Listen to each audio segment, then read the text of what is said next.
కూప్ నీకేం కాలేదు కదా? Merry Christmas.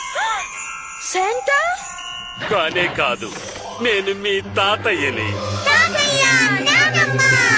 ఓ భలే. హలో పిల్లలు, పోయినసారి చూసినప్పటికంటే ఇప్పుడు ఎదిగిపోయారు. మీరు ఓ టాక్సీలో వచ్చుండొచ్చు కదా. మేము తప్పిపోయాం. మా సొంత క్రిస్మస్ స్టార్ ని ఫాలో చేసుకుంటూ వచ్చాం. లోపలికి రండి, మేము కుకీస్ చేసాం. ఎక్కువ క్యాండీస్ వేసి చేసాం. Come on mister cat.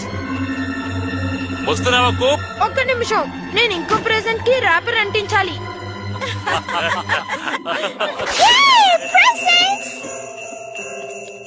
Wow, అందంగా ఉంది. థ్యాంక్స్ బాబు, నేను వేరే కొందాం అనుకున్నాను.